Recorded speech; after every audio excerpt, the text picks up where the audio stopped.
अस्सलाम वालेकुम। आज हम बना रहे हैं पिज़्ज़ा सॉस, वो भी बहुत ही आसान तरीके से।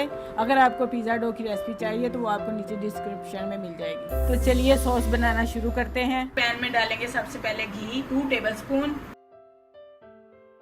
1 टेबलस्पून लहसुन का पेस्ट। इसको कलर चेंज होने तक पकाएंगे।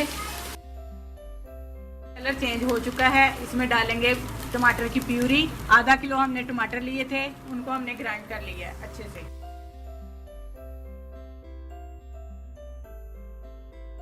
इसमें डालेंगे मसाले 1 टीस्पून नमक, 1.5 टीस्पून दरदरा मिर्च, जीरा पाउडर 1/2 टीस्पून, धनिया पाउडर 1/2 टीस्पून, अजवाइन 1/2 टीस्पून, ओरिगैनो 1/2 टीस्पून। अगर आप इसको ज्यादा स्पाइसी करना चाहते हैं तो काली मिर्च भी डाल सकते हैं साथ।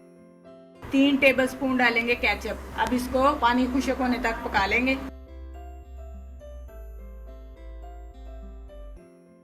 पिज़्ज़ा सॉस तैयार हो चुकी है। तकरीबन हमने इसको पूरे 10 मिनट तक पकाया है। आप देख सकते हैं कि कितनी थिक हो चुकी है, ये देखें। तो ये थी पिज़्ज़ा सॉस की सबसे आसान रेसिपी। अगर आपको पिज़्ज़ा डो की रेसिपी चाहिए तो आपको नीचे डिस्क्रिप्शन में मिल जाएगी। पिज़्ज़ा डो बहुत ही आसान और सिंपल तरीके से बनाई है हमने, आपको बहुत आसानी होगी। आप उसको ज़रूर ट्राई करें। अगर आपको हमारी ये वाली रेसिपी अच्छी लगे, लाइक करें, शेयर करें, और जो हमारे चैनल पर नए हैं वो हमें सब्सक्राइब ज़रूर करें। अपना बहुत सा ख्याल रखें। अल्लाह हाफिज़।